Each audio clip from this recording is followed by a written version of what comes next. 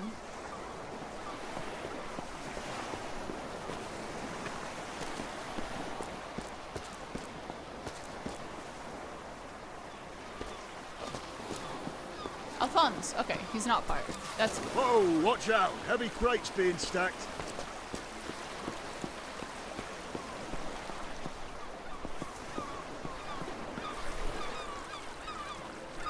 I'm still gonna see where the conversation with the blacksmith goes. Aye.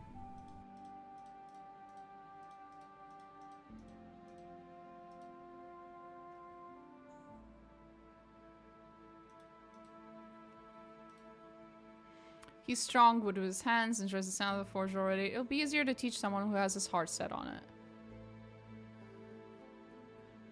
I have a larger order of nails, 2 crowns a day, nothing compared to his current pay, I bet. Does a good job and learns fast, I could pay him something better.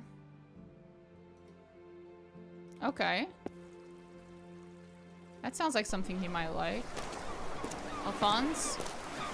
Would you still like a different job entirely? Whoa, watch out. Heavy crates being stacked.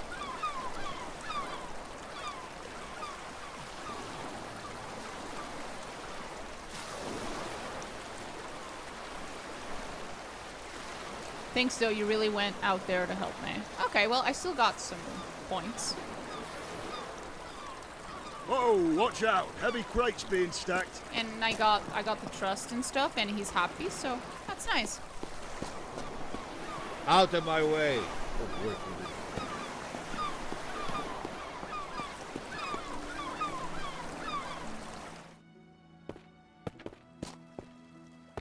Well, sorry to tell you, he said no. Aye. Oh, guess not. Aye. This is a most with that, do you? Is that so? Is that so?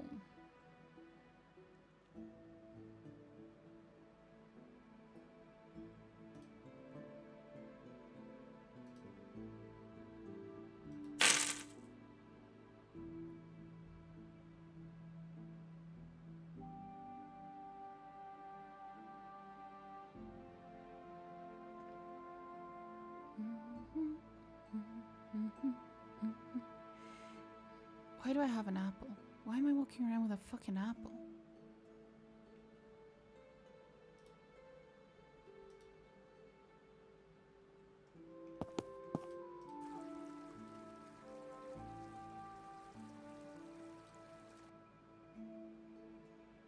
Right, I guess we just wait. I can't be asked. Now it's afternoon.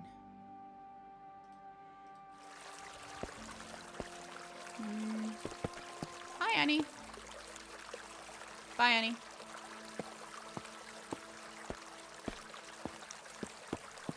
The taverns should be open now, which is pretty cool. You can walk in and talk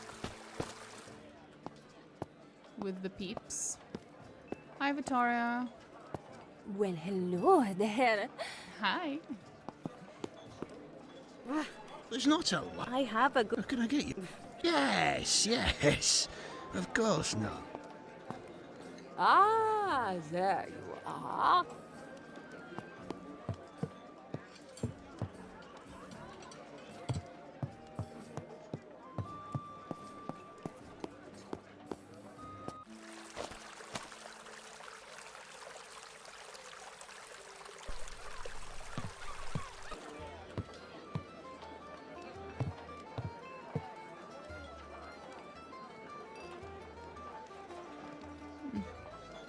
Fully expecting to be able to ask them about the witch. Huh.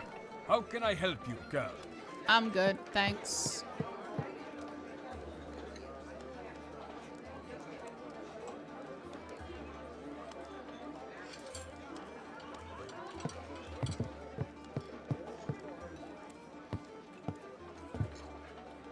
Isabella peered out from under her tricorn hat and nodded. Can we speak? I'm sorry, milady, but you'll have to speak to Ilona if you wish to spend time with me. It's not like that. I just have some questions. Sorry.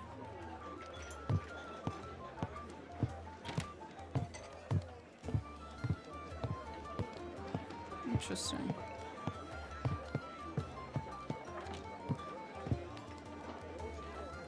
How much money do I have? 20. 1 second. How can I help you, girl?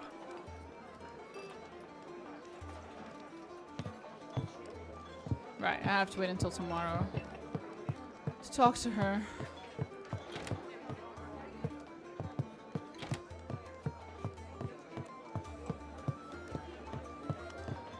Guten Tag, Fräulein.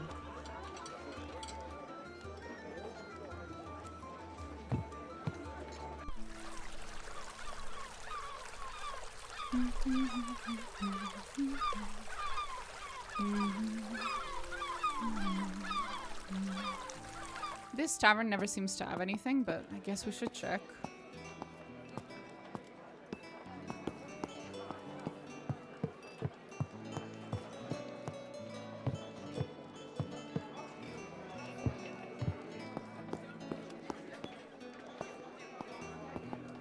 This tavern's boring. Meh.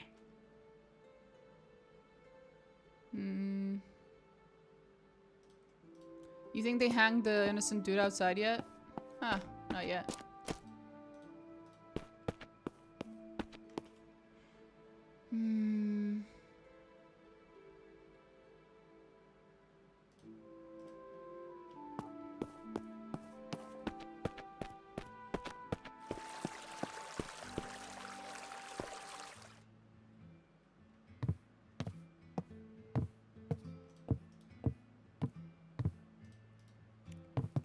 There's literally nothing here. I've been here so many times, there's nothing here.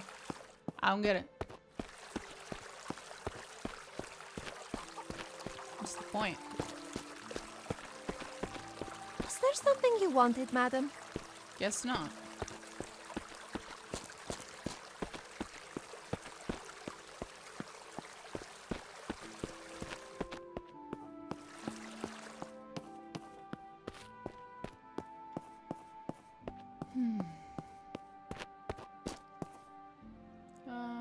We just move time forward again? I haven't been to this place in a while. Yes.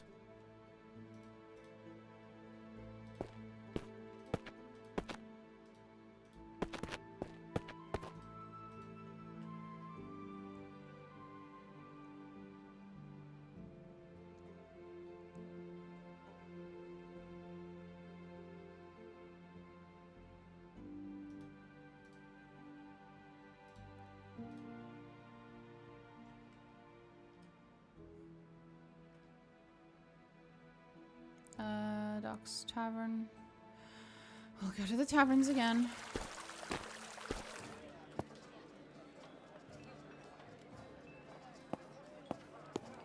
A fine day to you. Evening. Assalamu alaikum. No, it's just them. They're particularly loud for some reason. I.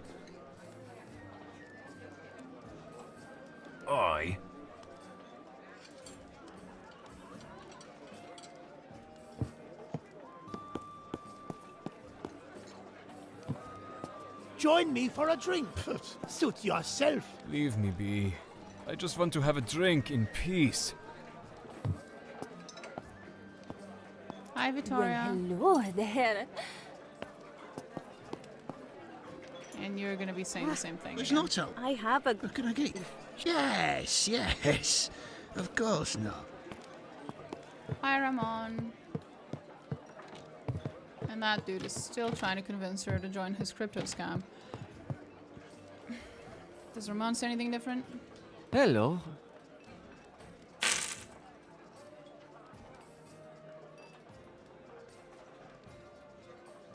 Another beer? I was feeling a little tipsy. Ramon eyed me lustfully. Uh-oh.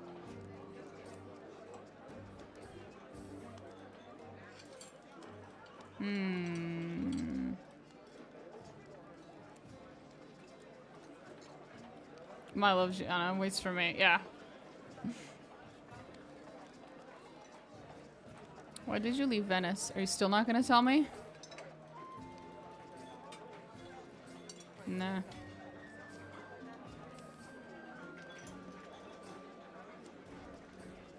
And another beer?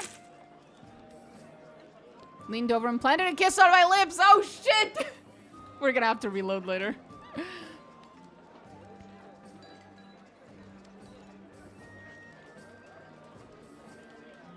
Trust increased? What do you mean trust increased? Sir, you have a wife. Sir, you have a wife / girlfriend. What the fuck, sir?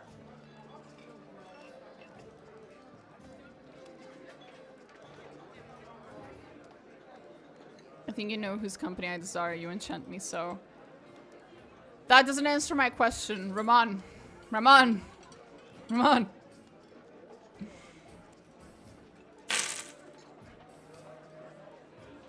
Spilled beer all over myself. No more. Hello. No, we're too drunk. No, we're all too drunk. Fuck yeah. Drunk as fuck going into the fucking cemetery to meet a witch. What could possibly go wrong? Oh, that's delightful. Ah, there you are. Yeah, we're gonna have to reload that though. Sir, you have a wife, sir. Allegedly. Maybe he lied about that. Fuck if I know. If I could look it up, I would, but I can't. Feels bad.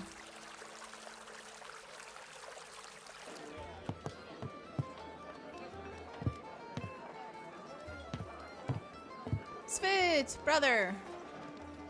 Aw, nothing.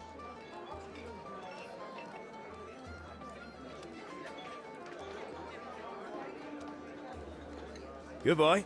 Don't forget me if something needs a bit of doing, eh?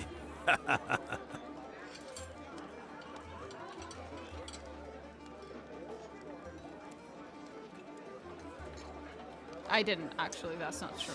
Goodbye.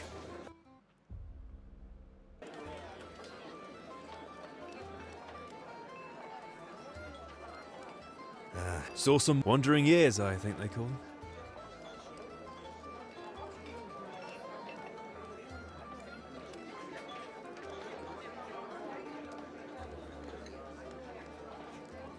When you travel, you see things that remind you of Mars. When you're here, you see things that remind you of your travels.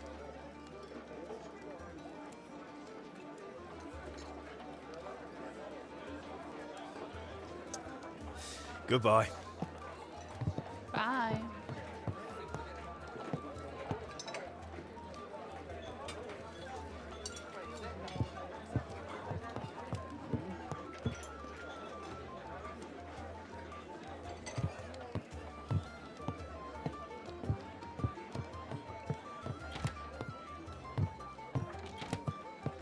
Nothing.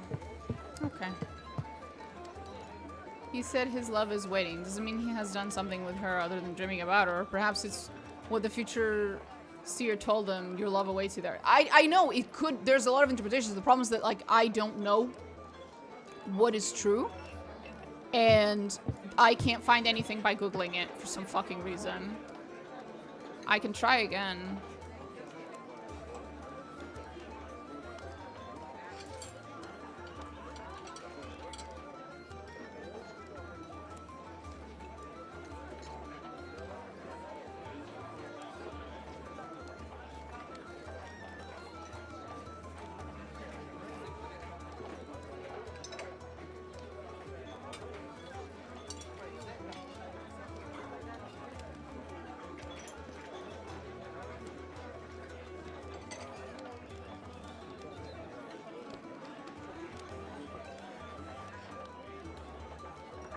I can't find anything online at all.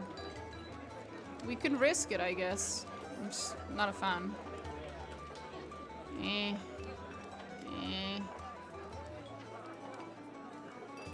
I found that Ramon can be romanced. Yeah, I found that too, but I can't find anything else about him.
Apparently, from what I can tell,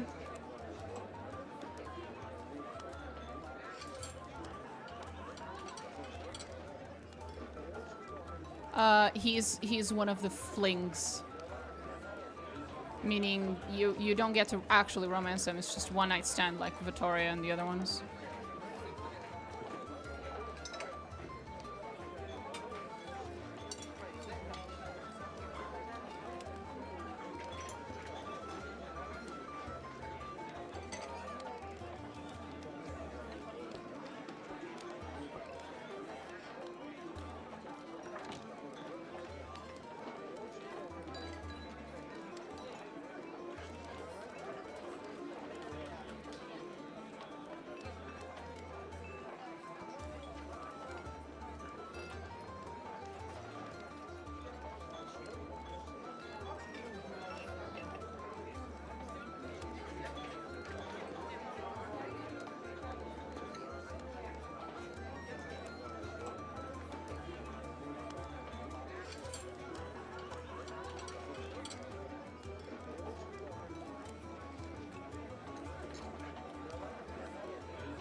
No.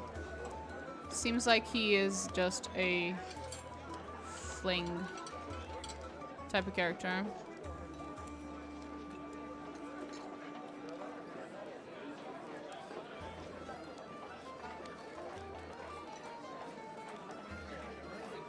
So this is kind of pointless. Seems a bit silly. From everything I'm reading, it seems like there's only actually 2 serious romanceable options. One for men, one for women, basically, and that's it. The other ones are all flings. That's what I'm reading. But you know what?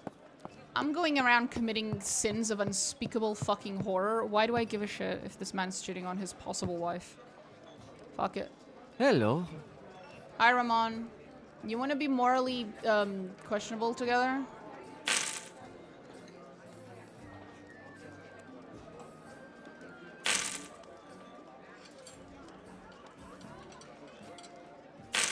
Hell yeah. Yeah.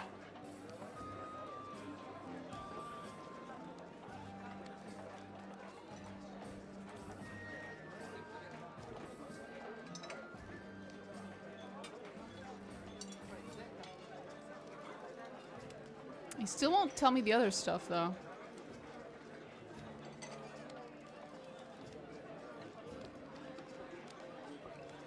Hello.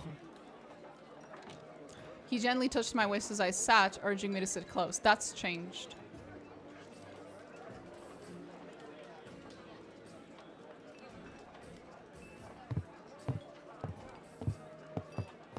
We can come back later.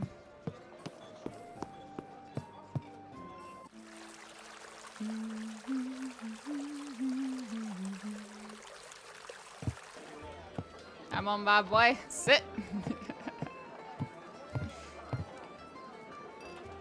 My character's drunk as fuck, boy. Goodbye.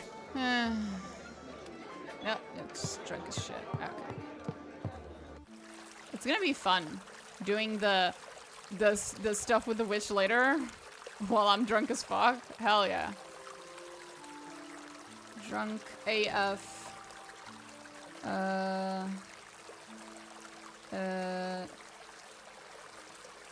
Going to Or was it? The haunted chapel. There we go. Surely she will trust you if she sees you intoxicated. Surely.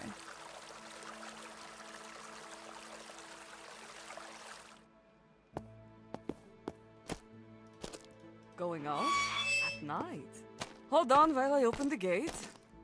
Be careful. Thank you, ma'am. Goodbye, ma'am.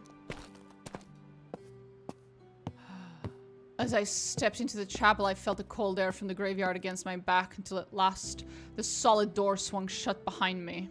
My eyes were slow to adjust to the murky dark around me, but in time, the shapes of pews and an altar made themselves known. The sight of the holy shrine drew an involuntary shiver from my spine, and I felt queasy. I pressed forward.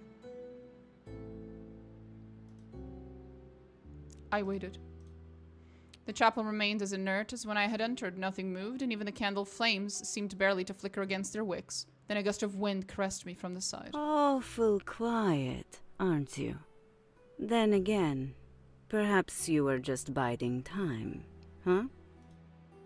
The woman beside me smiled, the gentle, inviting smile of a matron. She was thin, with long black hair that had only just begun to burn brittle with age. Tell me, do you know why you've come here? Or is it just some happy twist of fate that has brought you and I together?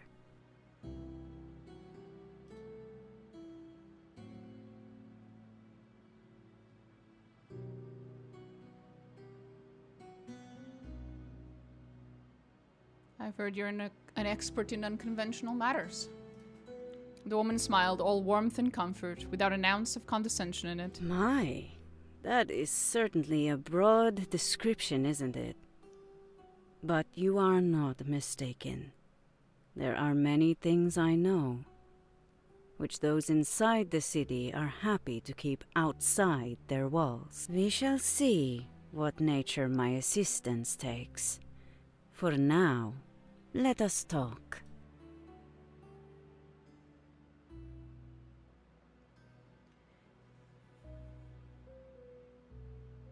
I don't know if you've noticed, ma'am, but I am drunk as fuck. Like, I am barely capable of standing still without tripping all over my fucking shoelaces. And I don't even have shoelaces. But, also, we are in a holy place. It is just the right place. Few will come to intercede so close to the graveyard, and those that will be greeted by a broken door and a vague desire to return to their beds. I have cast a ward upon the building. I assume that is why you came to speak to me after all, because I know how such things are done. Indeed. I do not share my knowledge lightly, but I believe you are capable of putting it to good use. Why are you willing to help me? I foresee that our roads have similar obstacles, similar foes that we must best. I have seen that your path will bring justice against those who have wronged me, those who have cast me out and stolen the blood of my life. Why should I not wish to facilitate such an outcome? Who is our common enemy? Do not worry, my child. You will learn that soon enough.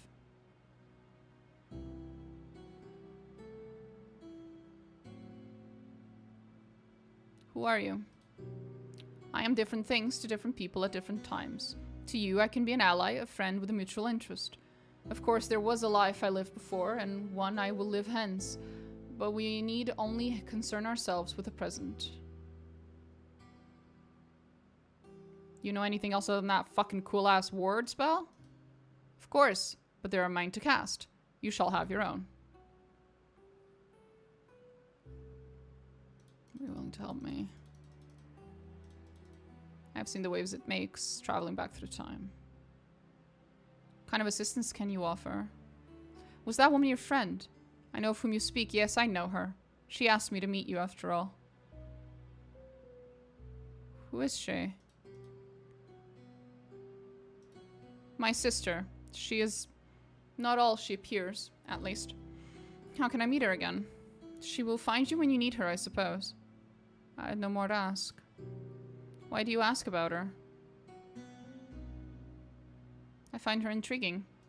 The woman raised an eyebrow before speaking. Indeed, She can be bewitching, I suppose, and flirtatious.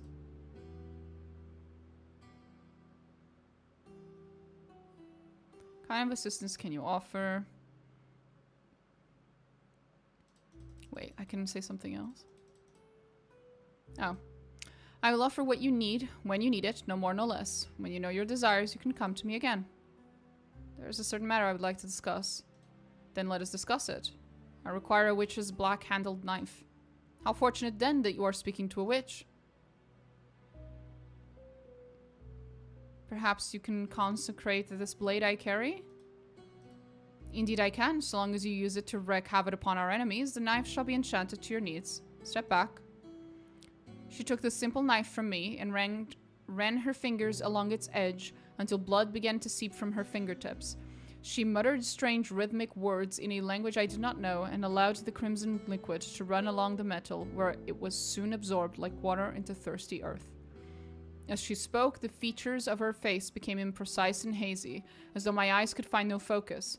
At times she seemed to be a young maiden, at others an old crone, and then again the woman I had spoken to only a moment before. When her incantation stopped, solidity returned to her face. She looked up at me and smiled. Here you are, young lady. Put the blade to good use and see our enemies undone. Do not forget, Domina, the path you walk has been provisioned. We shall see each other again before long. And I was alone again in that chapel, a ceremonial athame in my possession. There we go. We got it. And she didn't even get mad at me for being fucking drunk as fuck on our first meeting. Hell yeah. That's nice. Athame. Hell yeah. That's some good shit. That's some good shit. Woo.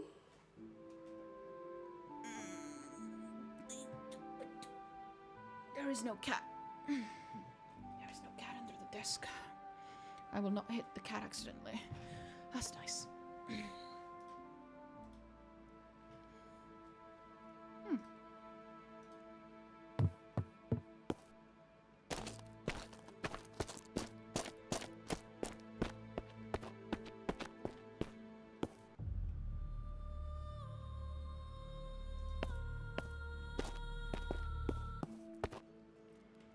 Okay, so what else do we need? With the skeleton to the cemetery at night to attempt the animate ritual.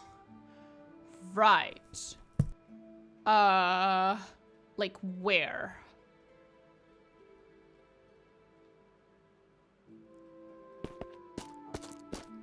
Where in the cemetery do you want me to do that?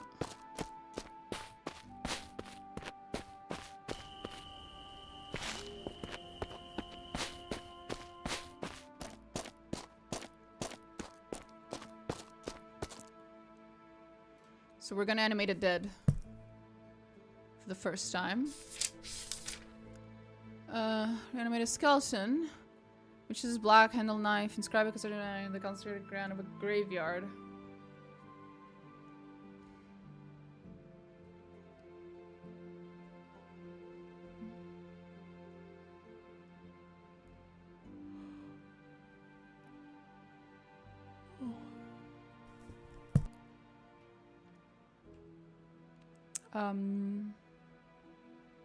What do I do? What do I do? What do I do? What do I do?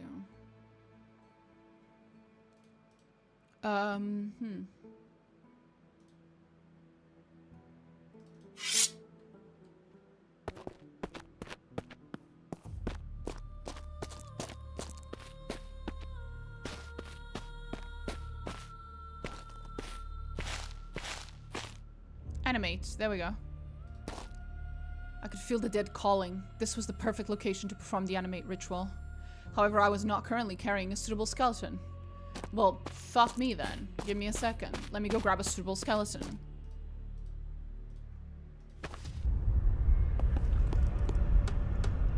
A skeleton.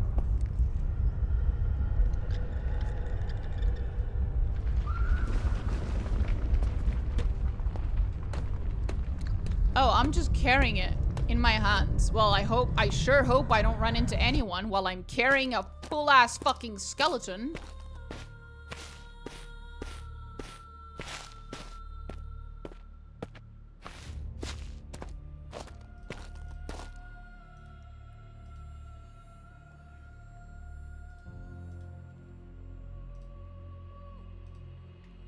Animate. There we go. I stood alone in the clearing. If you see anyone just say it's for a prank, seems to work, you're not wrong. I stood alone in the clearing, the materials of the ritual close at hand. I studied the scene around me. I cast my eyes upon the many-colored grasses that surrounded me, the dull stone of the graves and the somber leaves of the lone tree above. All these hues seemed to dance against my eyes. The crisp night welcomed me and seemed eager to witness my next move. I hefted the skeleton in my arms and moved to the chosen spot. I delicately arranged the bones to fit within the area where I would carve the glyph. Having carefully laid out the inanimate body, very carefully, as you just saw, I took a step backwards. I drew out the witch's knife and felt it surge against my grip, as though it were attempting to retreat from the coming ordeal. I held the blade firmly. I tightened my grip, and in time the writhing hilt began to calm its otherworldly tremors. With an eager hand, I stabbed into the dirt and dragged the blade against the soil, opening a great gash into the earth. I half expected the ground to bleed as I carved one line after another in accordance with a diagram in the spellbook. One by one, I placed the black candles in their proper configuration, feeling the potency of the ritual grow with each motion. I withdrew the spellbook and studied the words within. I ain't reading all that. As I spoke, the candles blazed brightly up one by one, and the gashes that I had cut into the earth glowed with an otherworldly hue. When the last syllable escaped my tongue, a stillness crept over my surroundings. The sounds that had played against my ears went silent. The colors became more muted, and at last the bones began to stir. The figure tentatively moved, righted itself, and at last it stood before me. It turned its head in my direction, and although the skull had only teeth, I imagined the sinister grin forming across the cavity that was its mouth. I grinned back.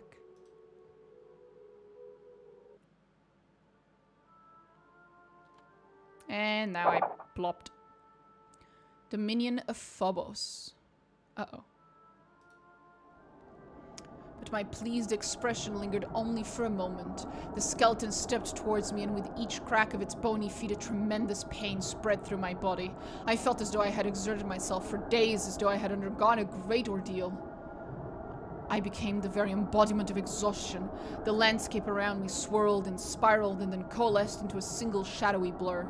I felt myself falling, but the descent was endless, forever awaiting the moment of impact. I scrambled forward. But then there was no direction in which I could advance. All the space around me had lost its shape, and I was nowhere.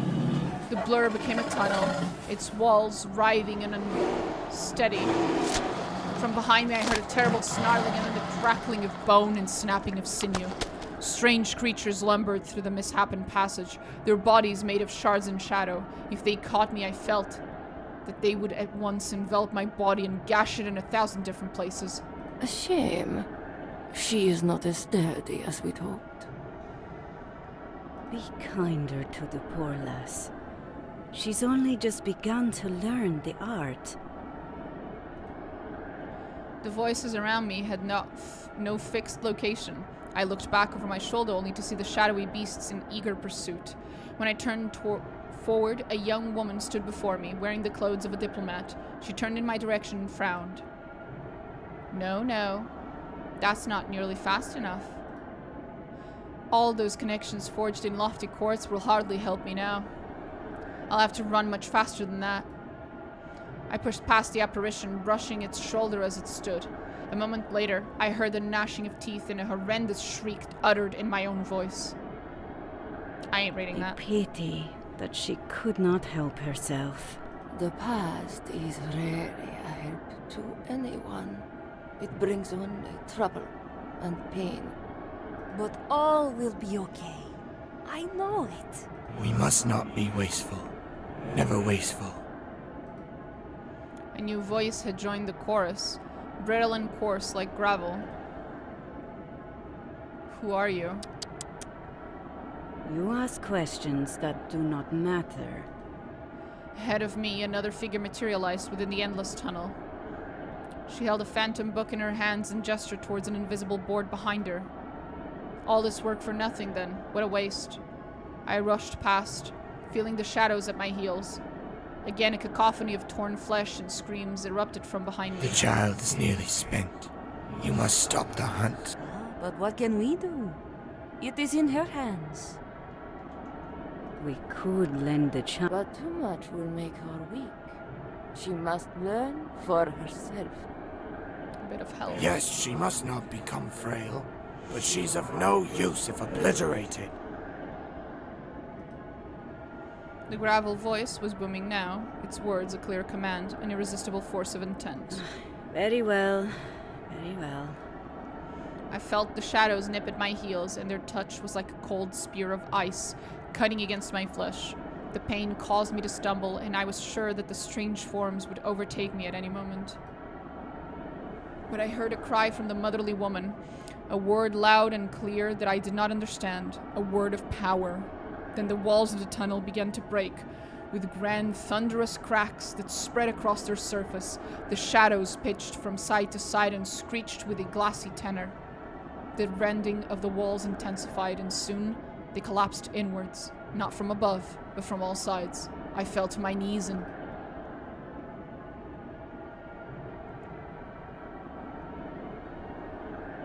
covered my head with my hands. But I could feel the imploding tunnel crush my body.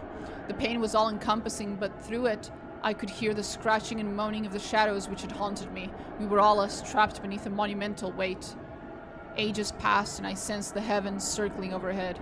At last I heard the shifting of stone, and felt my broken body pulled free of the wreckage. I was aware of swaying forms above me, and a changing wind. I felt myself floating, with shadows passing overhead at intervals, until I came to a labored stop, and was dragged once more, this time across a sandy coarse surface.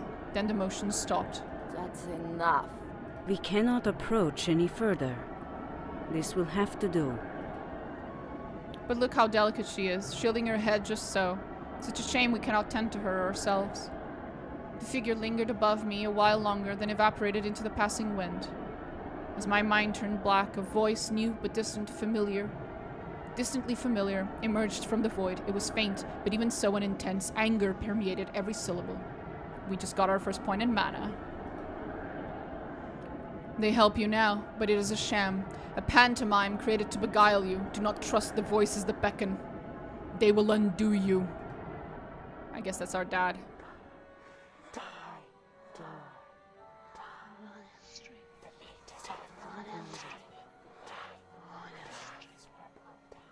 A deep and primordial stupor engulfed me.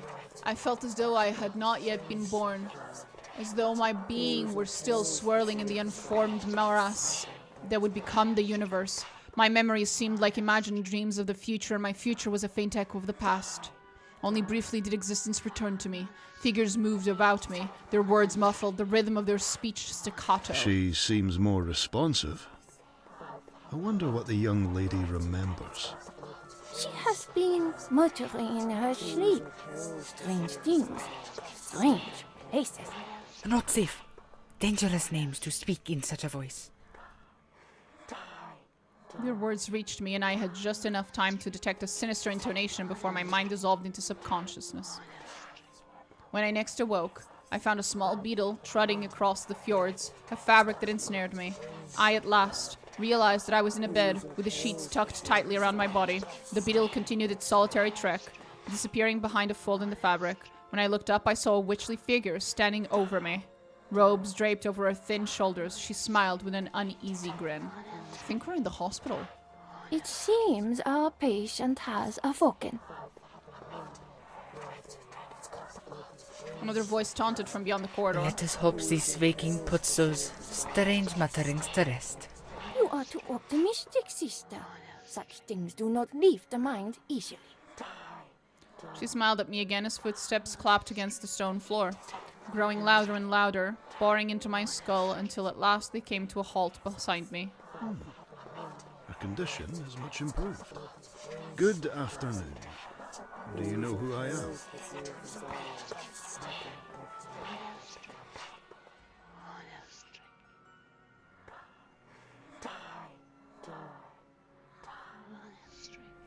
I do not know you. No, I suspected you might know. But we will be better acquainted soon enough. His words cut through me, and I felt a great unease about his knowledge of my future. My foggy mind could not see the future. In the final embers of my consciousness, I heard the man mutter a command. She seems well enough. The twins can tend to the patient from here. I entered the black again, but after what felt like only an instant, a gasp pulled me into the world of the living. The light had changed. Everything was coated in midnight blue. I could not help but notice the fluttering curtains of a nearby window. An edge of the delicate fabric had caught a splinter of wood and risked tearing in the breeze. Dominic, is that you? Or is this still some strange dream? I turned to see a familiar figure, sitting upright in the bed next to mine. But I could recall neither name nor how we knew each other. The friendly-looking man squinted at me, as much in a stupor as I was. No, it can't be you. Yesterday you were my grandmother.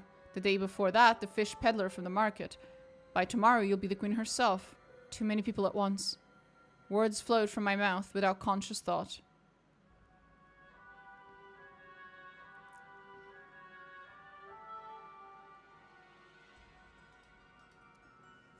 Are you a ghoul or a sage? Neither, I reckon. Then again, would I know if I was? Bit of a heavy thought that. Likely to make the eyes droop. In fact, it is making me eyes. And with that, my friend slumped into a stupefied slumber, which I soon followed. When I next opened my eyes, I was sure that I saw double, and yet my senses seemed more firm than before. Two faces with mops of bright red hair regarded me, smiling. Looks like we finally got some signs of life. About time, too. I was worried the doctor had given us a corpse. A fine-looking corpse that would be.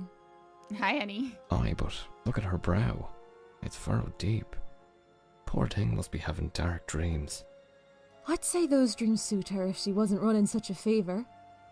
I'll fetch some cool water. And I'll get some fresh linens. I slipped away again, but the spell of darkness was short this time. I regained consciousness and found the two of them still tending to my feverish body, and in this way the morning passed, with me ebbing in and out of sleep, forever greeted by their tender, delicate attention.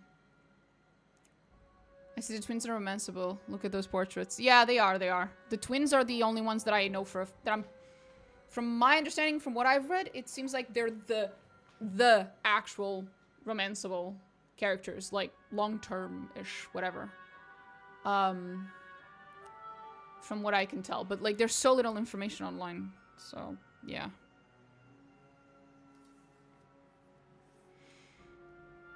It was only by late afternoon that I felt well enough to sit up. The two smiling faces met mine, and it occurred to me that they must have been brother and sister, for nothing else could explain the abundant similarities in their features and mannerisms. There we are. Properly awake at last. How are we feeling, love? I feel much better. Well, of course you do. You've got some proper healers at last, haven't you? A personal touch goes a long way. It's nice to see you awake again. This is my brother Connor, also a healer by trade. Perhaps it would be best if we assessed your clarity of mind. Let's begin with the last thing you remember. Strange place, a tunnel, and many voices. I was being chased, I think. Plenty of tunnels around town. Could be you bumped your head in one of those. I was quite sure that the cause of my condition was no mere bump of the head. The things I had witnessed were no simple flights of fancy or tricks of the imagination. Strange forces were beginning to orbit around me. Can you tell us your name, who you are?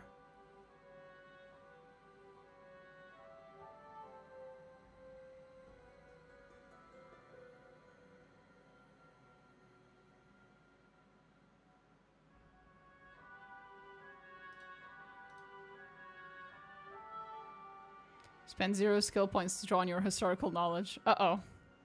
I am King Asterion, came from Crete to retrieve my beloved Europa. A quizzical look passed across Connor's face, but Annie let slip a sheepish smile. Ah, poor Europa, taken by Zeus himself. I wish you the best of luck in retrieving her. I see the young lady has a sense of humor. I'll take that to mean you feel better. Are there any questions you have for us? Yes, we'd be happy to tell you what we know. The pair kept finishing each other's thoughts, tripping over each other to engage my attention. This was quite endearing, though in my befuddled state, a bit confusing too. Where am I? Hospital. In the recovery ward. Quite well equipped here, thankfully. How did I get here? I'm afraid we don't know all the details. Some workers from the docks found you in a nearby alley. They seemed to think you were a drunkard until one of them recognized your face. How exactly you ended up in the alley so near the hospital is beyond us. How long have I been here? Just a short spell. 3 or 4 days. For the first few you slept, muttering strangely now and then. Gave the nuns plenty of reasons to bless themselves out of fear. Other patients? The ward here is not very large. Most of us converted into a few workers, so we've had to squeeze a few of you into these rooms. I believe you know one of the other patients. Diedrich? He is sleeping. Well, Diedrich on the mend at last after the unfortunate incident with the grave mist trap.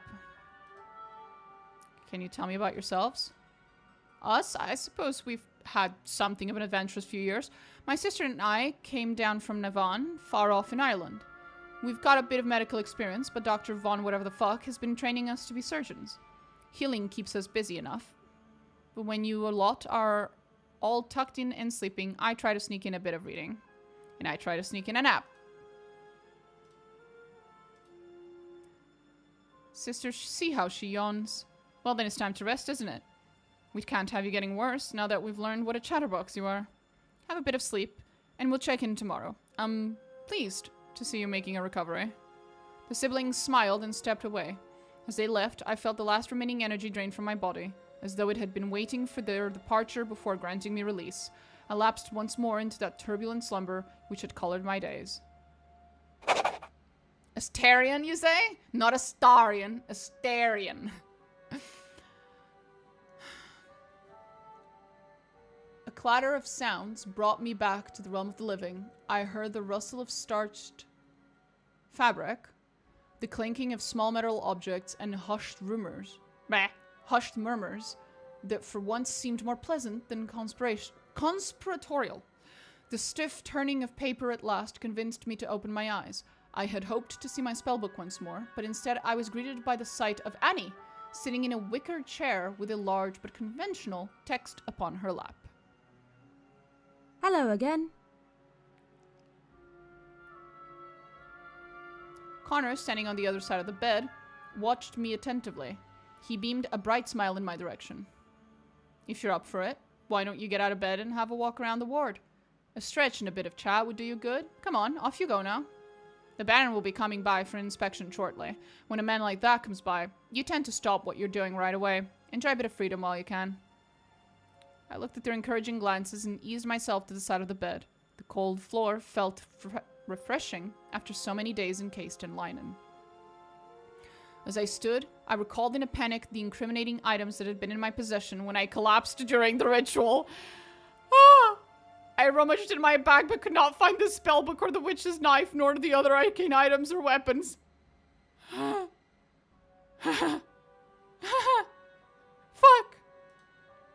Oh no! Oh no! Oh shit. Annie? Where's my stuff?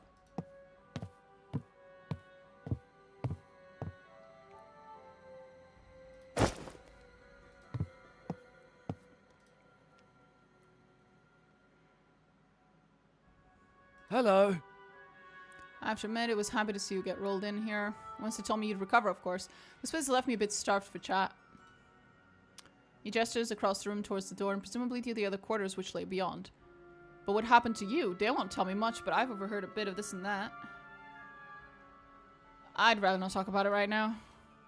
Oh. Alright. Maybe it's this place. Oh god. We're friends with the witch. Maybe we can get more now. Yeah, let's hope so. So...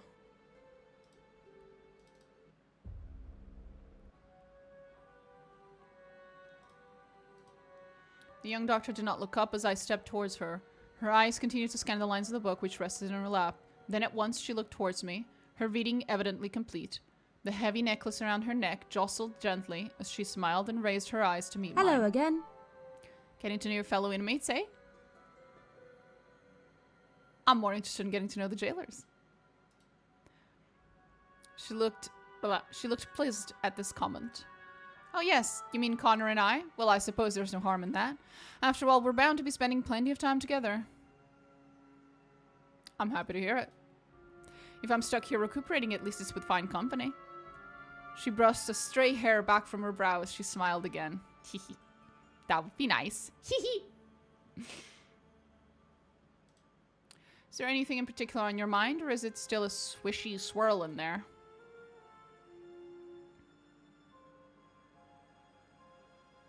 What is that book you're reading?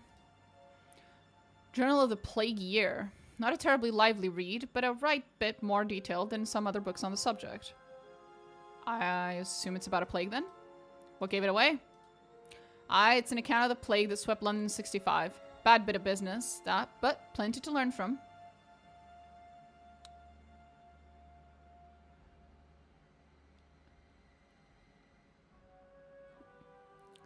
Do you spend all of your time tending to us inmates? I certainly can't leave you lot unattended, can I? But thankfully, you've got a few kindly nuns to help around the place. They seem to do their part. They grumble now and then, but they're the reason I have any time to myself. Thanks to them, I can trot over to the library. That's where I first saw you rummaging for some books, isn't it? It's nice there, surrounded by all those stuffy old brains, turned into words so we can pick apart their thoughts.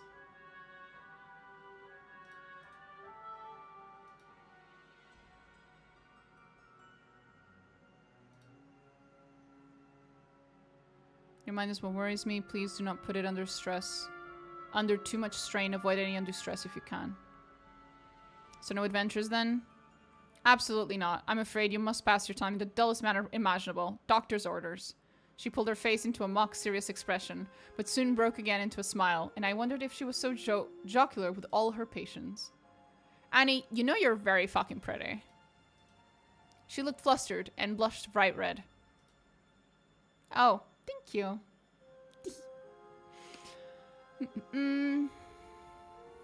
I will be going now. It'll be good for you to socialize a bit more, especially before your uncle gets here. Bit of a wet blanket, that man. No offense. None taken.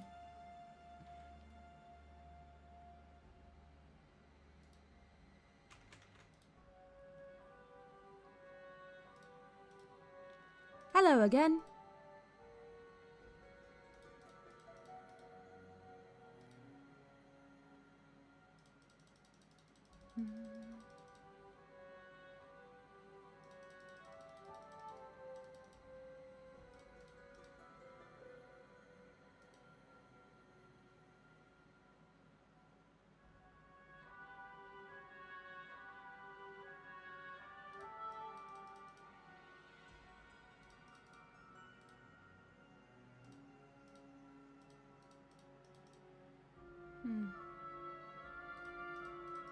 Okay. Start playing crpg. It's fun. The opening scene was very emotional. It was. The opening scene was something. It was something. It was fucking something. Ironically, I think, if I recall correctly, that the opening scene ended up being... I think it was the only time where I was like genuinely emotional in that entire game. Don't get me wrong, there were plenty of other emotional moments, but I think that's the only one that actually caught me like off guard. Diedrich smiled at me as I approached. Though there was a drowsy look in his eyes, it was clear that the grave mist had not yet released him entirely. Hello? An experiment of mine went wrong. I might have pushed things a little too fast. Maybe both. Must have strained my abilities such as they are. Careful what abilities you're fostering there, my friend. Seems like these could get you into a spell of trouble. Just take it a bit easier from there on, will ya? From here on, will ya? You miss a lot when you're stuck in bed for days on end. Yes, that's true. I wonder what else has happened. Do you know anything about this hospital? Strict fellow. Keeps the door locked. Lets us leave the room once in a while. Okay. Any news from the city? Haven't had any visitors, so I can't say for certain, but it seems old Flip has come back. I know that. Not sure if wise to his return. He might be liable to chase Flip right out of town again.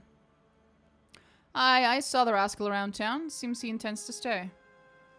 Who are the twins? Connor and Annie. Best things about this place, those two. Connor smiled and shook his head. Annie pursed her lips into a grin. Never taking her eyes off her text. Frankly, they're the only ones here with any sense of humor. They've been taking special care of you these past few days. Why, if I didn't know better, I'd wager they fancy you. Both. Reminds me a lot of SMT Nocturne. I don't know what that is. SMT Nocturne? What's that?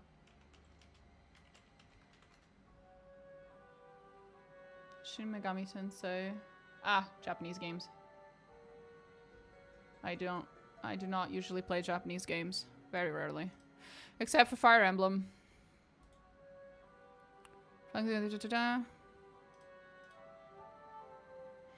One thing's been troubling me. Right before I ended up here, the last thing I remember is coming by your home. My memory's hazy, but the place seemed to be covered in fog, real thick, curling all around the stones and branches. I stepped into it and thwack. Next thing I know, I'm here. Even the twins won't tell me what happened, or maybe they just don't know. Have you any clue? I might be to blame. I was experimenting with some old texts my father had, some ward protections, that sort of stuff. He blurted out the words with a crack, then immediately lowered his voice to a trembling whisper. Bro, please don't say that out loud.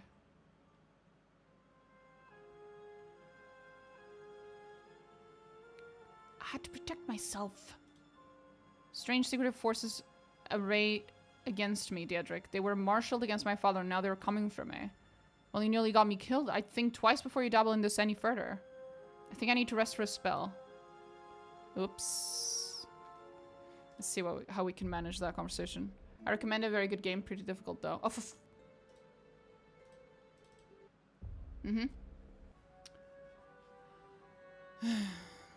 Hello?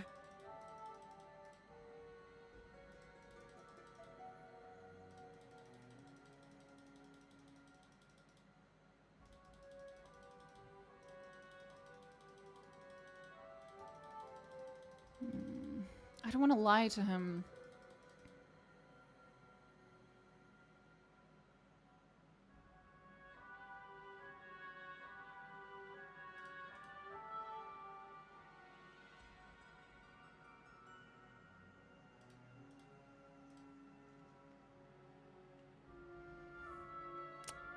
God damn it.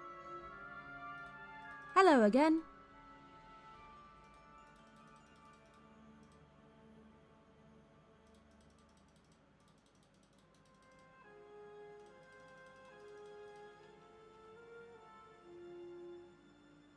Hello, small child. What are you doing here? The boy cast his eyes downwards and ready to meet my gaze. Good afternoon, madam. You're not here to make me do a lesson, are you? I hadn't planned on it. I'm here to recuperate as well. Well, that's good, I mean. I hope you feel better soon, madam. Was there something you needed from me? What are you doing here? I fell out of a tree, madam. You don't seem like the climbing type. Well, yes, madam. Robin said if I climbed the tree, I'd find some treasure. Only I didn't. She won't get in trouble because I said something, will she?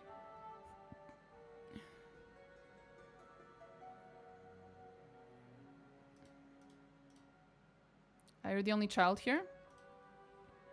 Haven't seen any others. How are the staff? Miss Annie and Mr. Connor have been very kind, and the others, they're very clear with the rules. I like that. You've explored the hospital? Well, only a bit. It's against the rules to go wandering off, only I didn't know that at first. So I walked around one afternoon, found a little hole in the wall in that storeroom just off your own room. A big hole, really. Big enough for you, even. Only I think it headed towards the place where they kept the really sick folk. The ones who can barely walk anymore. So I turned right around, and the next time I went there, there was a big old bookshelf in the way. Fell off a tree.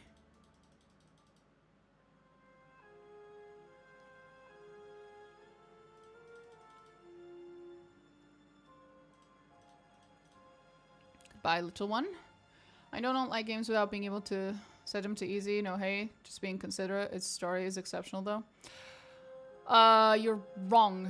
I do not mind games that I don't mind it if I can't set it to easy. It just depends. You are talking to someone who's played Clair Obscur. I don't know if you've noticed. It's not exactly an easy game. My issue with most Japanese games is that the way that JRPGs are written has the same problems as anime, but with anime, I don't mind it as much. I'm just watching, I'm not wasting a lot of time, I'm not participating in it, but when I'm playing video games, I cannot stand the same problems that anime writing have in when you fucking translate that shit into video games. For some reason, I just cannot fucking stand it anymore.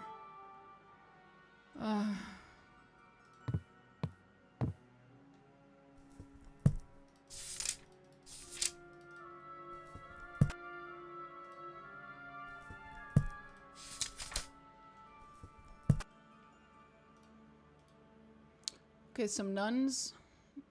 Something under her robes when she spied me. Tucked something under her robes when she spied me. Oh. Good afternoon, sister. You must be the harpies that were standing over my body. Holy shit, that's one way to talk to the fucking nuns.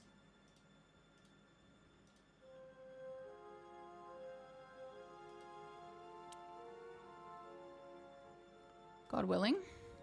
No sense staying here longer than you need to, unless, of course, the doctor's calls for it. Anyhow, I have matters to attend to. Be at peace, my child.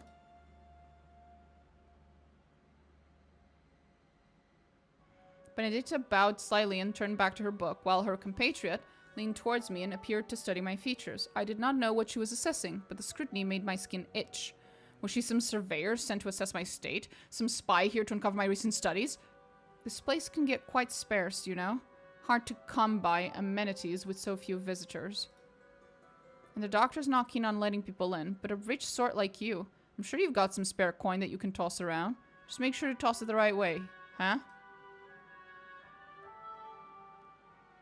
I'll keep that in mind. You're more clever than you look. Don't bring any of those strange incantations of yours my way. I'm still a woman of the cloth after all. She knows! Fuck! She knows! Oh shit! Oh, we're so fucked.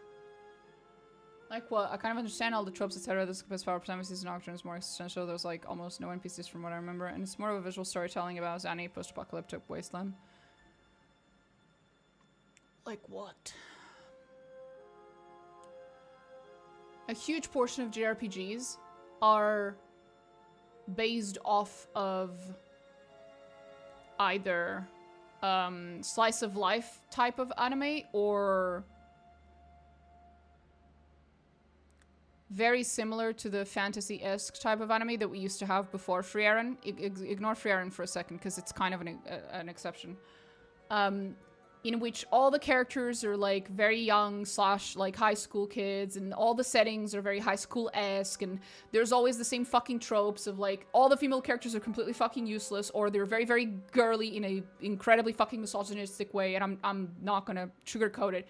The most female characters in fucking Japanese, both anime and video games, the portrayal of these fucking characters is so incredibly fucking insulting. It's painful. It's not fun to watch. I stopped having patience for that a long time ago. My patience for the hyper girly, bubbly king type of characters portrayals that a lot of anime has.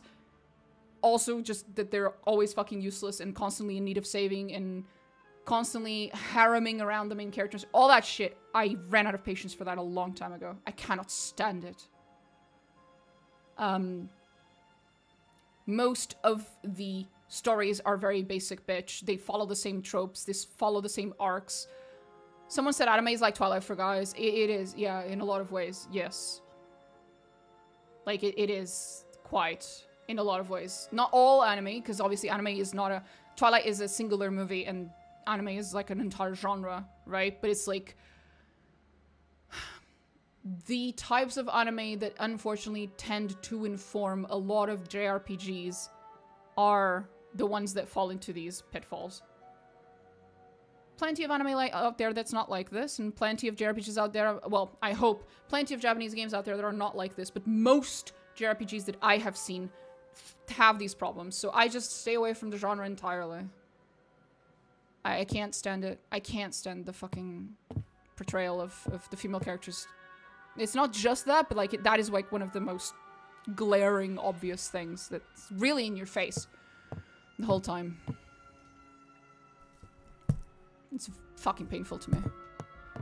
And it's like, I'm not a fucking high schooler anymore, so I look at games like, what was it? Is it Persona? That's like, everyone's in, it's usually like very young kids or whatever. It's like, I can't. I don't find it interesting. It's been years, bro. I'm 28. I'm out of this. It's just not fucking interesting to me. Ugh.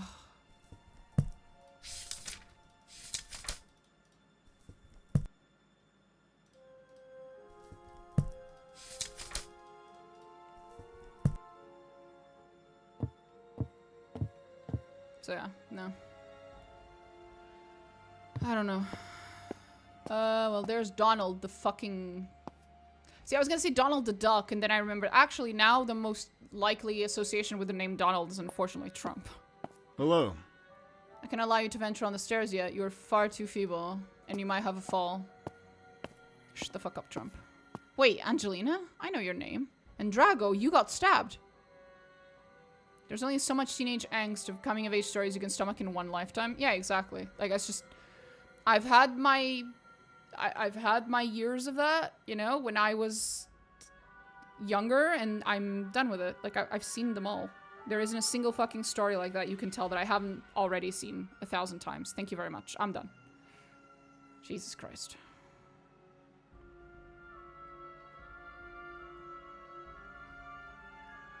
So yeah, the writing to me tends to be very predictable, very boring. The characters, very rarely you'll have one or two that are actually interestingly written. Always male, because the female characters are written like trash. Complete trash. And I don't know, it's just, it's not worth it to me. There's a reason until Frieren had come out recently, I hadn't watched anime in so long. Not really. Not anything new.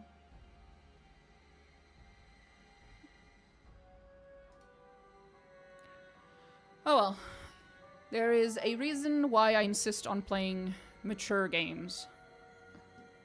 It's like, I'm tired of teenage stories. I'm not a fucking teenager anymore. I wish that most of the entertainment industry, whether it be video games, movies, TV shows, anime, I don't give a shit. I wish it would all grow up a little. Obviously, we still need to have those stories for the people who are that age, but there is a painful lack of mature stories in the entertainment industry. In some parts of the entertainment industry. There's not a lot. Anime is one of them, video games are other.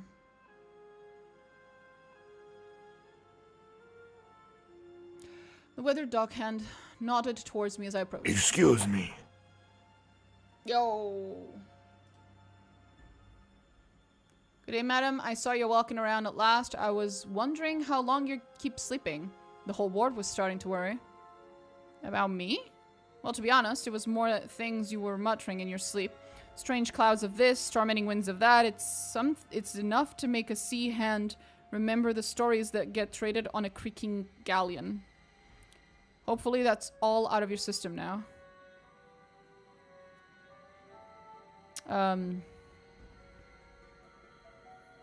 There's anything strange going on.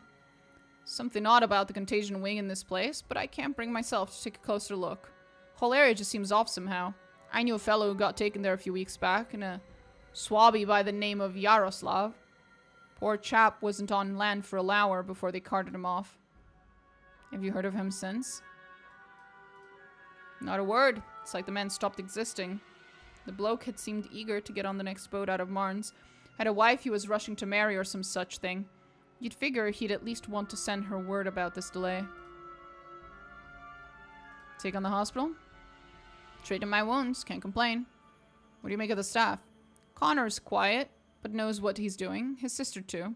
The others, they make me think they've been cooped in here for a little too long. How'd you end up here? Angelina. Same way as her. There was a brawl on the docks. Some young Venetian blokes tried to pull a fast one. Can't say we didn't wallop them good.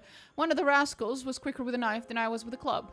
Connor says I got lucky. Missed me something or other by an inch, he said. Notice anything strange going on? He didn't seem that sick to me. Interesting. I recognize the guard from the Northern Gate. I remember her, that name, yeah. Her sour expression did not invite conversation. What's landed you in this slaughterhouse? That meant to be some joke. I broke a rib busting up a fight on the docks. The sooner I'm out of here, the better. Can't stand hospitals. And the pay you lose when not working. Ah, what do you think of the facilities? Suitable for their purposes. She lit the silence. Okay. You have any thoughts on the staff? Half of them are as likely to put you in here as they are to heal you. Those two redheads are fine, the nuns too, but the other blokes around here? I wouldn't trust them to spit on you if you were on fire. Suspected that she had more to say on the topic.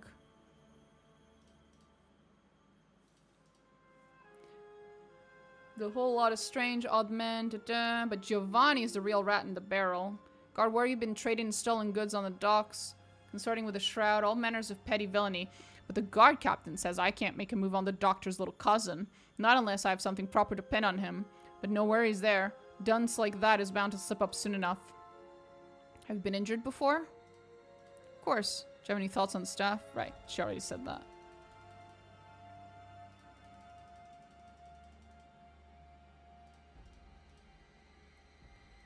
She'd been really, whatever passage had interested her. She made no attempt to bid me farewell. Did not seem rude, but rather efficient. I surmised that the small outpouring she had provided was already uncharacteristic. Just as we finished the conversation, I heard the front door of the hospital burst open. A commotion echoed up the stairs, and presently my Uncle Gervais appeared on this floor, his white teeth gleaming behind the thick beard which masked his face. Ah, niece. You are already up and about. I was worried beyond all sense, but it seems that your recovery is well on its way. I shall have to make a sizable donation to this hospital for their Herculean efforts. I'll admit, I've always found von Saffelden to be an odd sort, but if your condition is any indication, the man has cultivated a fine staff. He strode toward me and grabbed me amicably by the shoulders. A bit thin, but nothing a hearty meal or two won't fix. It is good to see you, Uncle. And you as well. When I heard that you had fallen ill so soon after your father's untimely passing, I was worried that some curse had struck our family. Naturally, I wanted to visit straight away, but the nature of your condition and the demands of my position made it difficult until now. I have some good news for you. The statue I commissioned in honor of your father is now installed outside the cathedral. We all owe him so much. A natural uprising. I hope this brings you some comfort. He smiled at me, genuine and tender, but then my uncle changed tack. Tell me, though, niece, was there anything in particular that led to your collapse? Do you have any recollection of some strange items in your home, some strange encounters that might have triggered a sudden decline in your health? Something about his inquiries struck me as odd, as though he were trying to pry into a place he already knew existed.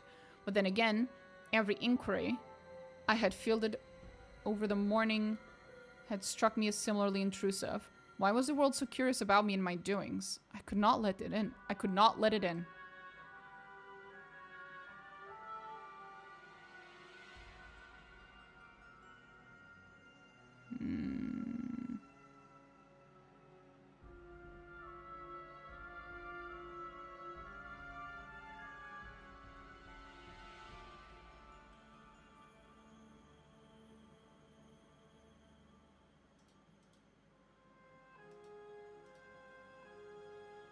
I'm sure I cannot stay and talk much longer, but I'm glad to see you in such fine fettle. I must insist you rest now. I cannot have my brother's only daughter deteriorate just when she is on the cusp of recovery. To bed with you. I returned to my bed. I must admit that the exertion of my conversations had drained me.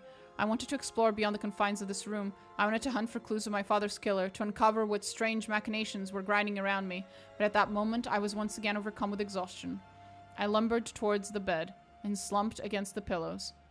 The lids of my eyes dropped and closed, and as they did, I caught a final glimpse of my uncle breathing a sigh of relief. I let myself fall into unconsciousness. Once more, intent on continuing my investigation with renewed vigor, when I awoke, I would have to find my way out of these hospital grounds. Uh-oh, it's green again. Why is it green? When I awoke again, the hospital was much less lively than it had been earlier in the day. You're awake again. Well, I suppose a person can only sleep so much. Where's Connie and Connor?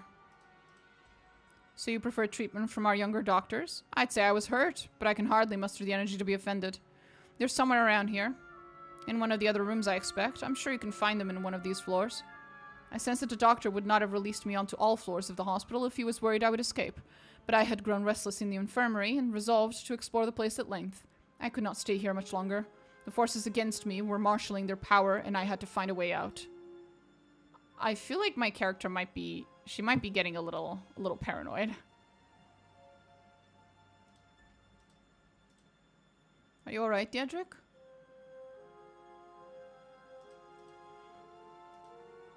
Of course, I'm happy to see you back in Marnes. You're one of my oldest friends, after all, but here you come, a woman of the world. Having mingled with royals and all manner of important folk.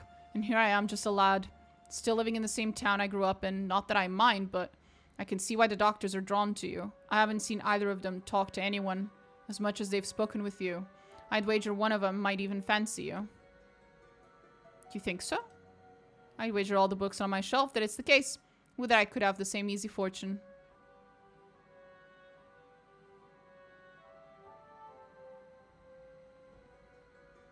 You've plenty to offer, but sulking won't help. How's anyone going to see that kind heart of yours if you're busy frowning all the time? You're right, thank you. Even as kids, you seem to have all the luck. Is there someone in particular you fancy? I can't imagine she'd have much interest in me. And why is that? She's so personable, easy conversation with anyone and everyone. Why should Sophia be interested in me of all people? Ah, so it's Sophia.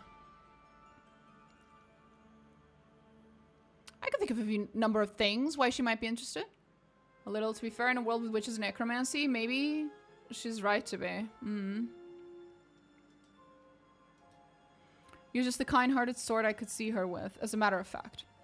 Ah, wouldn't that be something?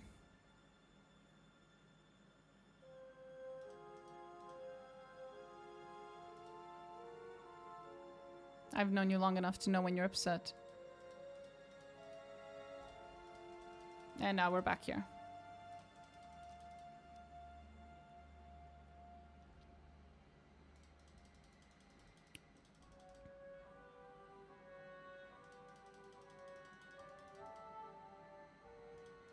There we go. Just gonna get out of that. What about those toy marbles you loaned me? What about them?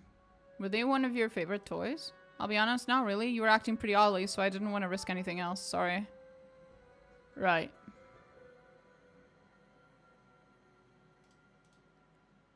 I can tell.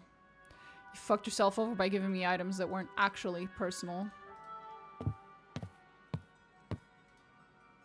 The young nun did not look especially pleased to see me approaching.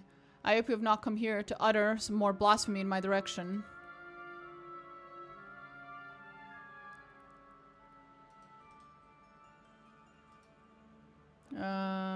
Right. I did indeed, a curious noble like you. Must be getting restless in a small hospital like this. Surely you would like more free reign over the grounds. In fact, I have seen you prod and poke near the other wings of this hospital.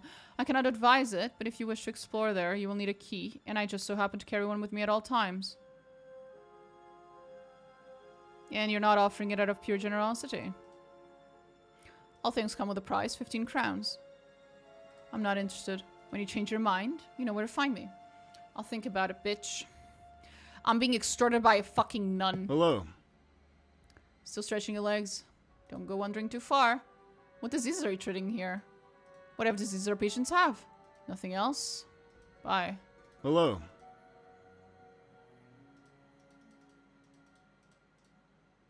Okay.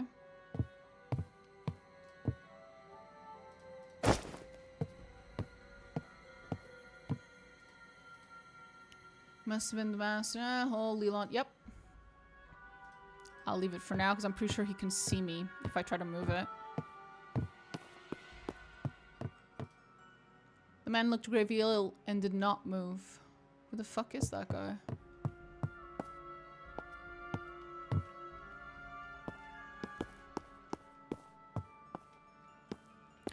Hi, Annie. Hello again. You're welcome, sight after this latest shift. I suppose we patients are a handful, eh? Some more than others. Little Leon won't stop fretting about his friends, and Angelina practically refuses to receive any treatment. Could do with a bit of time off myself. So you enjoy seeing me frustrated, is that it? And here I thought you lasses from Muscle were meant to be chivalrous. As the pretty doctor briefly looks away, she lets a small smile creep across her lips. You are far too capable to require my chivalry, Doctor. But is the nun wrong, though? Can't argue with that assessment. I've got a fair bit of expertise tucked away under these sleeves. I'm sure a lofty diplomat such as yourself has squirreled away a few skills herself, eh? I could tell she was warming to me by the way her eyes followed mine. This hospital's far too dour a place. Oh, for someone like yourself. Well, there's literally nowhere else for her to work as a fucking doctor, though.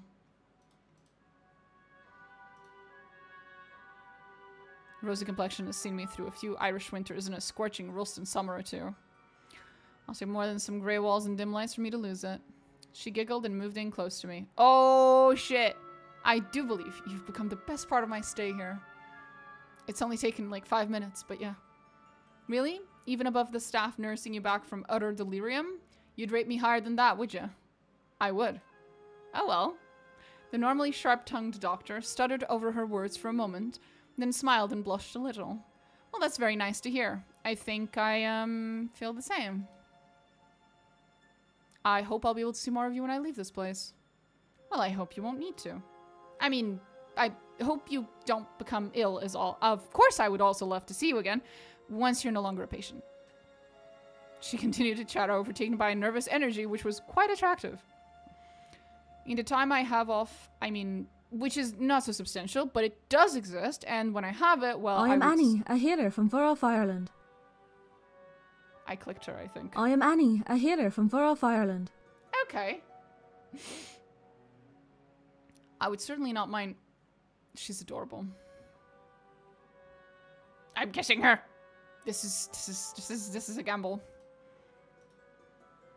I eased forward, closing my eyes as I leaned to Annie. I could feel the warmth of her body grow as I drew closer, and at last our lips skirted against one another, tender at first, and then more firm.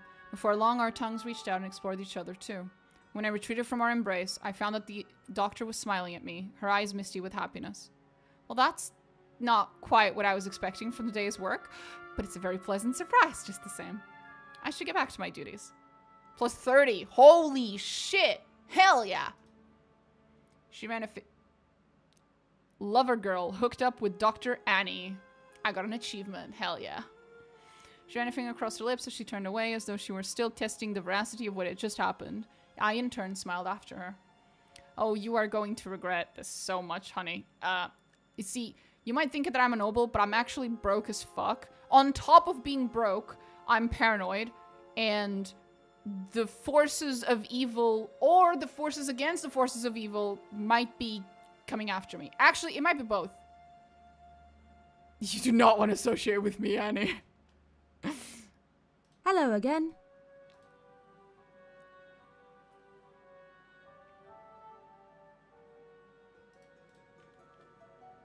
Oh, hell yeah. Hello again.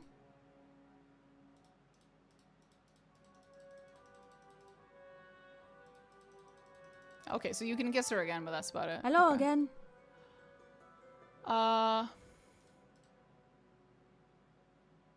Kissed and kissed. Indeed, we were getting a little more passionate. It might be wise in such a public place. Gotcha.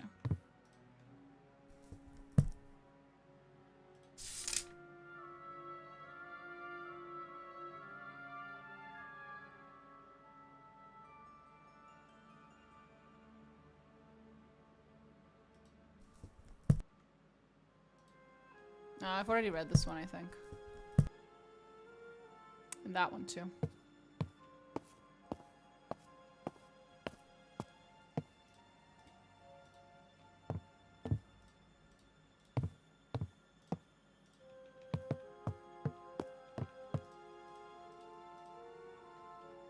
Hello, Connor. Good to see you.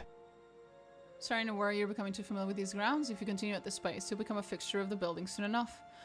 Or worse yet, some accursed spectre. I'm sure the doctor running the hospital would love that. My family might not be what it once was, but my uncle's still known for his deep pockets. Then for your sake, let's hope your recovery is nearly complete. I'm not going to flirt with him, with the sister and the brother. That is just fucking weird.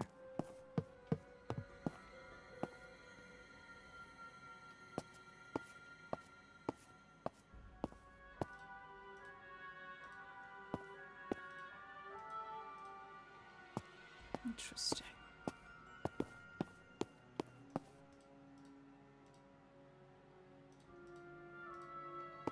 Right.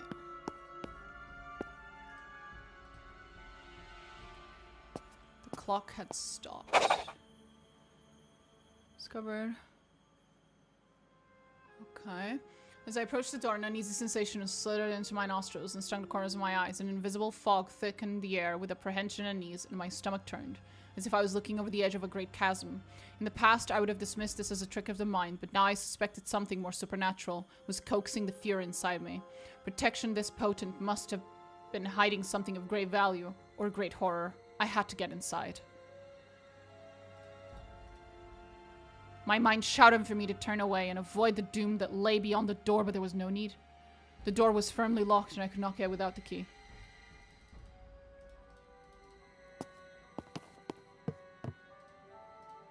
Contain details on dates and medications administered. Very interesting.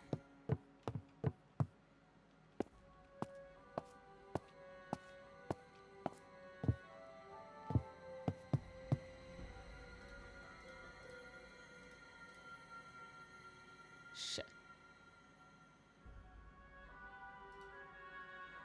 Pressing against the bookshelf, I searched forward, and after a disconcerting creak, the great mass of wood and paper began to slide. After a moment, I found myself face to face with a hole just big enough to fit through. I could not place its source, but yeah, it was smelled of rot and decay, obviously. Footsteps in the nearby halls, and considered if perhaps I should recruit an accomplice for my expedition before pressing forward.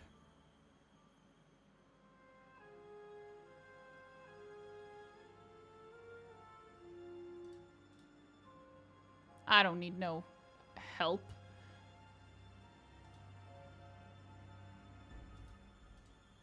Crept into the room, careful to not make too much noise, but it was no help. A stupefied guard stood just down the hall, his eyes locked on me. What guard? I was wondering what was making that scraping and noise. Illegal patients aren't allowed back here. Uncle von Salfeldan was very clear about that. Ah, but you're not your uncle. He's an intelligent man, but I imagine you are more in touch with us common folk. You know how taxing it is to be stuck in a room, always having to do what others tell you. Surely you can show some pity to a restless convalescent. The sick folk here will hardly mind. Aye, it's true this place can be dreadfully dull. Alright, you can wander for a short spell. Just go about your business quickly. I'll not be getting in trouble on your account. He turned away and leaned lazily against the wall. His eyes followed me for a moment, but he soon lost interest and disappeared into his own private boredom. Men's skin hung over the large frame of his body, rendered thin from weeks of bed rest, but his expression was lucid, if tired. A new face. I'm not patient. Lucky you. What's going on here? They say it's hospital. I wager more even believe this. But von Salfeldin, whatever he does, it only makes us worse.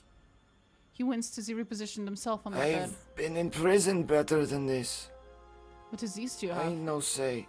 They bring me here after I catch fever.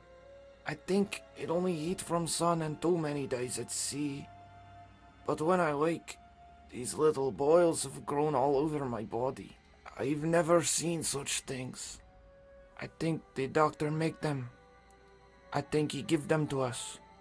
I mean, it's possible. You know Drago, him good man. You said you were hoping to get back to your fiancé. Something like this. But I think now I will never leave this room. The guards are vicious. The disease How do you is feel? terrible. How else? Yes, you can still live here, I think. Lucky you.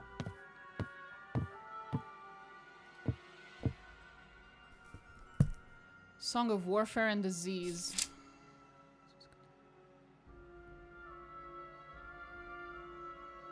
Let's ask ourselves the surprise our souls are willing to bear. This disease is a means of warfare is undeniable.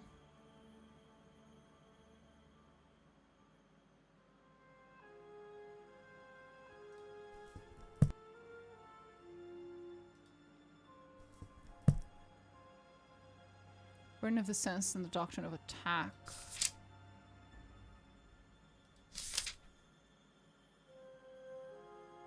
Some posture of defense. I looked over the papers which littered the doctor's desk. Among them stood a leather-bound notebook, which had clearly been in Conrad von I'm not reading that position for many years. The first few sections seemed to contain von whatever the fuck recollection from his time as a military doctor. Many of the accounts seemed to highlight particular tragedies of war which had left an impression on the young physician. Much of his writing was almost tragically poetic. The later sections were more clinical, slowly losing the tenderness of the earlier prose. Von Salften ruminated on the costs of war and how they could be mitigated. One excerpt seemed to put great stock in the idea of a quick and decisive strike, favoring unconventional methods. As I delved deeper into the notebook, became more chaotic and speculative, seemed to be researching extra-natural methods for striking at the enemy and winning a quick surrender. Strange illustrations litter the page, and among them I could not help but notice a page that was vaguely familiar. The excerpt depicted a ritual named as the Dominion of Phobos, which repelled would-be interlopers by means of creating an extra-natural sense of dread. The illustrations, the characters, the notes scribbled in the margins reminded me of a page in my own spellbook, whose location was presently unknown to me. I thought that this page could illuminate what was written in that precious book I had inherited from my father, so I ripped the page clean along the binding and tucked it into my pocket for safekeeping. The ritual would give me a way to peacefully deflect prying eyes from the cemetery, allowing me to conduct my work there without fear of discovery by wandering townsfolk. A safer solution than grave mist, which had shown itself to be quite dangerous. As I closed the notebook, I heard the scrape of metal just below. A heavy set of keys revealed themselves below the papers. I suspected one of these might unlock the door out into the city. Nice. I hoped the keys would work on the front door of the hospital. It would be unwise to remain here when the plague doctor returned.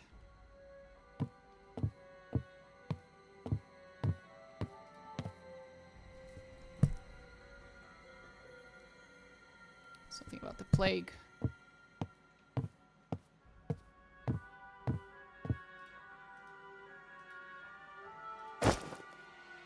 Rags from a plague victim. I'm sure I'll need them for something. State of delirium. No. No more doctor. Von Salfhelden.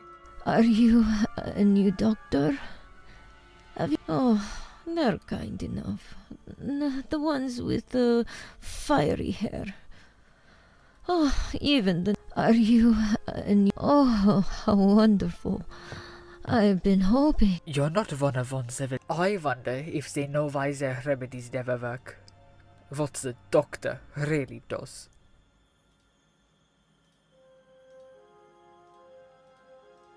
What did you say? You're not one. I wonder if they know why their remedies never Her eye work. flicked away from me. What the doctor really does. She doesn't say anything else. Okay.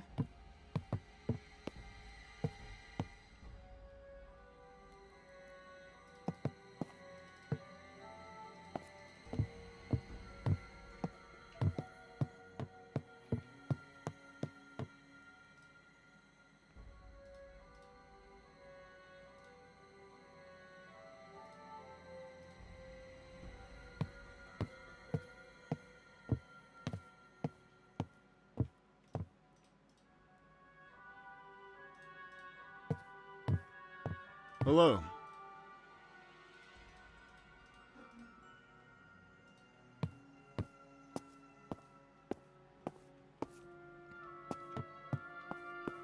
Hello again.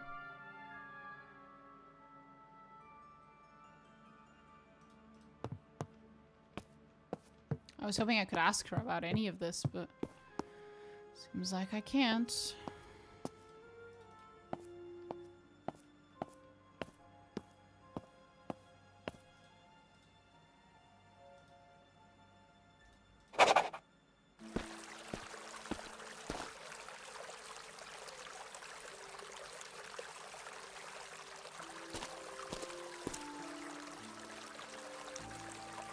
Where's my stuff?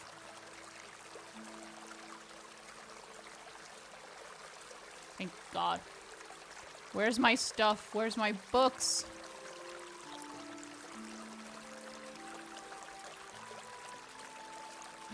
I don't have my book! Where's my book? This is some fucking bullshit. Can you spare a coin for a poor old woman? Thank you kindly.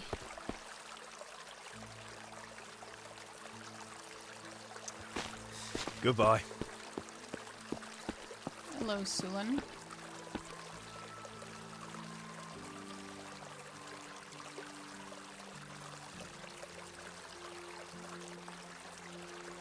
I should not have done that.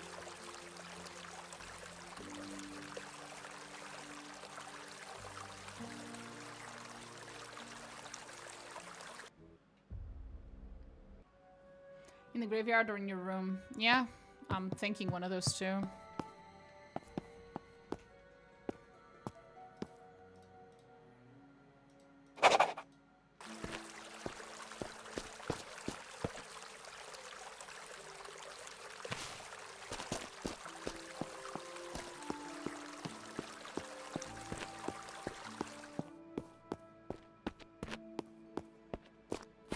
I just want to check if the keys I got, if they open those doors in the back. These ones. No. Nope. Okay, fair enough. What time is it? It's morning of some other day. Good lord. Oh god.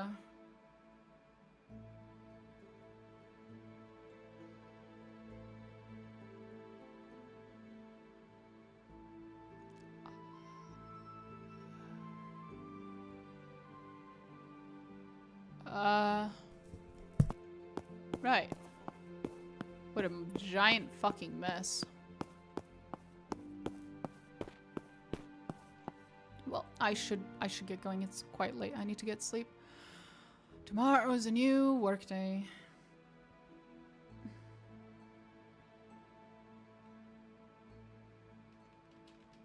Go to school. Ugh. Huh?